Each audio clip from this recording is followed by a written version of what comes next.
Joe Frasca here. Just got back from the New York City Open, which is probably one of the big bellwether moments in pickleball history, wouldn't you say? Definitely. That the mecca of, at least in the United States, of tennis would invite pickleball to play a tournament on their turf. Wouldn't you say that? Yeah. Yes. Yeah. So at Flushing Meadows in New York, Joe got a chance to play in this giant tournament, and he just got back, and this is our first chance to get hands on him and everything, and he did really well. So we've been talking about what he got a chance to experience while he was out there, and some of the things that he got to overcome going to such a big tournament at such a auspicious location and everything, and how he was able to overcome some of that. But at this point in time, we're overcoming some of the damage he's done from doing that. He's doing a really good job, by the way, of holding back, because what I'm working on right now, it doesn't feel all that great. Okay, ready? I'm going to ask you questions in the middle of this, right? So Joe, what was probably the most interesting memory that you have from this tournament? Well, I think walking into the Billie Jean King Tennis Center and seeing that wall of fame where all the greatest tennis players in the history of tennis are displayed, and knowing that we are about to embark on the first time ever playing pickleball in that venue, and knowing that most likely, probably several years from now, but there will be facilities like that for pickleball, and all the greats of pickleball will have the same sort of, honor bestowed upon them, and just to know to be a part of that first experience of pickleball becoming truly a professional sport, knowing where it's headed was a huge thrill. And then being invited to play in the invite-only Melissa McCurley Cup for senior pro players, that's something I'll never forget. To be honored in that way was pretty cool. Yeah. What of the facilities was probably the most memorable, besides the wall of fame there? What was different in that environment than other pickleball environments that you've played tournaments in? Yeah. Well, they gave us a tour of Arthur Ashe Stadium, so we got to go not only in the stadium but behind the scenes into the locker room, and we see the nameplates of past winners and where they line up before they go out to play their matches. All the tournaments have that famous spot where they interview them right before they go out. We got to stand there and just see what it would be like to be, a professional tennis player. And again, knowing that someday that situation will be there for future generations of pickleball players, it's pretty cool. Yeah. So would you say this is from a tournament standpoint, this is the highlight of your tournament career, your professional pickleball tournament playing career? Well, for me individually, I think the first time I got a paycheck for a tournament was probably something I'll never forget, and to finally be able to say I'm a professional athlete. But for me being a part of pickleball, and the history of it, historically, then this is by far the most incredible experience ever. Yeah.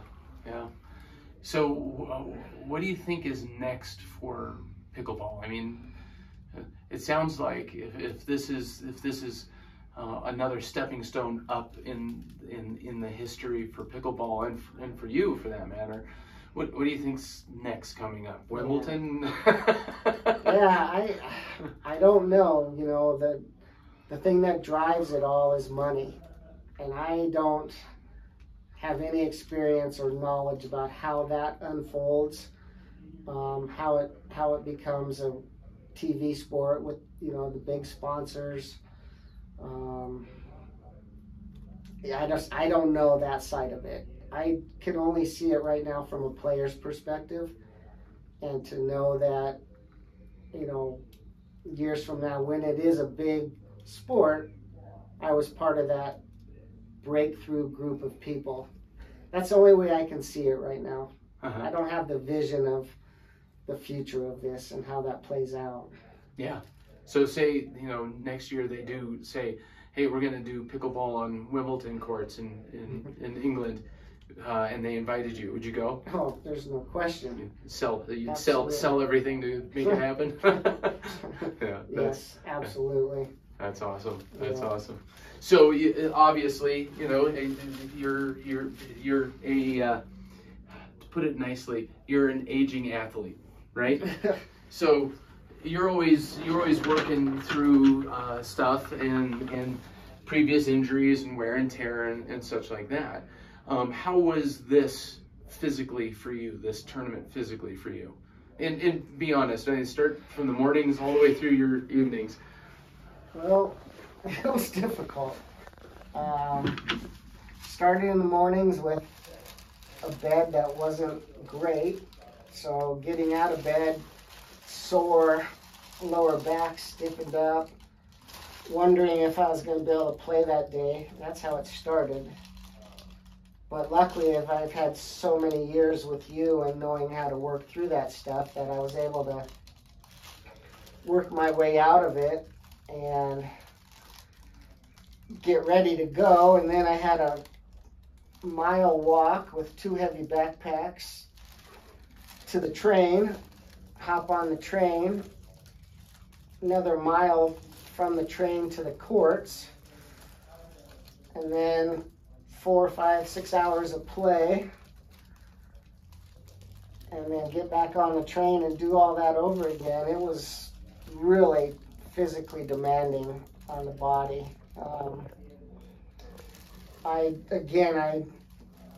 There's no way I would be in the position I am had I not been working with you all these years. I know that's a given. But I think what was most amazing for me was even going through all that stress and strain of even trying to get there. Once I got on the court, because of all the things you've taught me to do, I just was never in a stressed out mindset on the court, which is unusual for me. Yeah, I just felt like everything came together once I got on the court. Mm-hmm. And that's something that you've really concentrated over this last year, is the mindset part of your game, isn't it? Yeah, I worked so hard on the physical part that when I reached what I felt was my physical best, whatever reason, I completely lost the mental game to the point where I just fell apart during the tournament. So then I spent several months just on the mental aspect of the game. And when I got invited to play in the McCurley Cup in New York, I put the two together, and that's when we developed the program here, where I was working on the mind part of it and the physical part of it. And I feel like when I got to New York, I was in the absolute best place I've ever been, both physically and mentally. And it kind of showed on the courts. I feel like I played really well. So yeah, even you were not in your own environment, not even in your own state, weather conditions, not conveniently located for you living wise and playing wise and everything. Physically, it wasn't as ideal. I don't know about dietarily or anything like that, you know, and yet it still seems like you not only showed up, but you showed up with your best and were able to succeed exceptionally well. How did you do? I mean, you played multiple different types of settings within pickleball. What did you play? Started out with the McCurley Cup. That was the Senior Pro Invitation Only Tournament, East versus West. And although the East beat us pretty bad, personally, I went 4 for 6. So I won 2 out of 3 in men's and 2 out of 3 in mixed, which I think was one of the better records of any of the West players. So that was exciting. In the men's Super Senior Pro, I won that. And little adjustment here. A little adjustment. Good. And let's see, in the 2 mixed events, Senior Pro and Super Senior Pro, didn't fare as well as I'd like. You can get better crack than that, can't you, Doc? I'm gonna flip you over for that one, but they can't hear you if you're talking into the table. Played with 2 partners that I've never played with, and we just at the pro level, experience helps. So, although I feel like we both played well, we just weren't a great mix. So yeah. Hey, that happens. Yeah, well, and in that environment, you don't get to, it's not like you play with them all the time. In fact, you said some of these individuals, this is the first time you ever met them. Correct. And you were playing cold with them. So, yeah, that chemistry just is hard to develop in a short amount of time. Right. Here, sit on up and we'll finish this up. I'll get on that low back too. But, so that's good. Would you say, though, that your training physically that you've been doing for so long over these years and really honed into something amazing, do you feel like that the mental game, that you're able to take lessons from the physical work that you've been doing and the neurological work you've been doing and apply it to the mental game? Well, I know that when you feel physically ready to play, then mentally you're more there.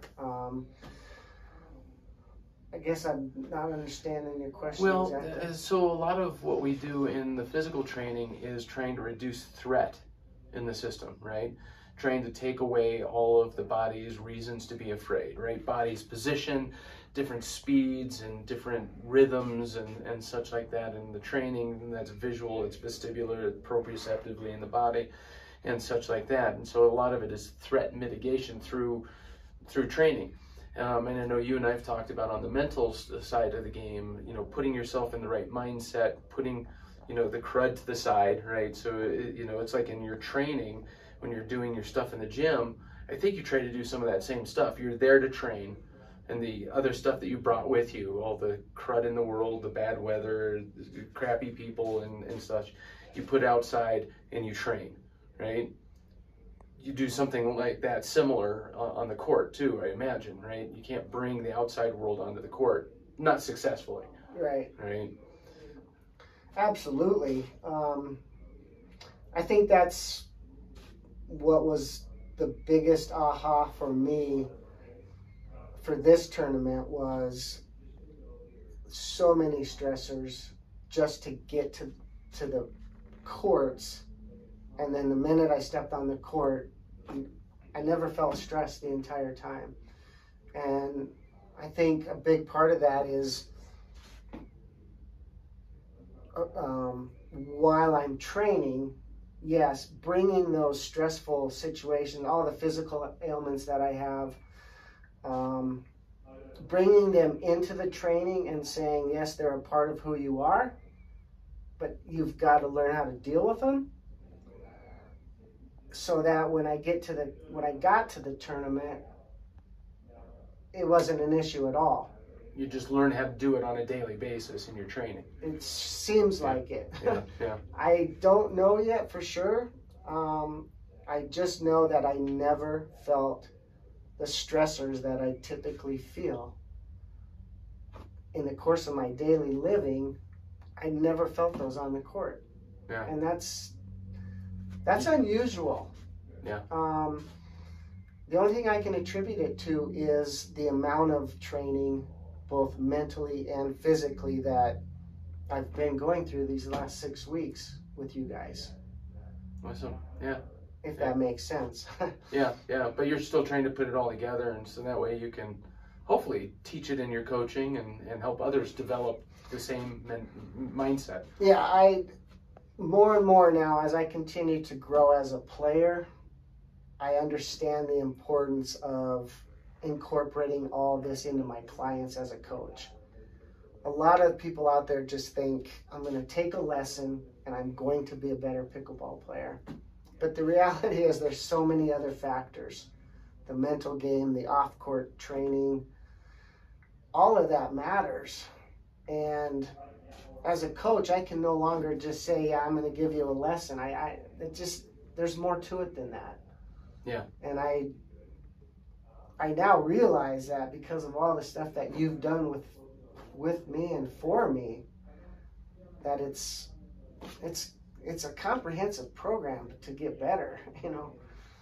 Yeah. So it sounds like Flushing Meadows was not just a milestone in history of pickleball and its advancement in the world, but yours as a coach and as a player as well. Absolutely. No question. I grew so much in both those areas on this trip. That's awesome. But I know that it's a result of what I did before I went there. Yeah. So, cool. Well, thanks for joining us for his session in the clinic here, and look for more great stuff from Coach Joe Frasca and in the world of pickleball. Thanks for joining us.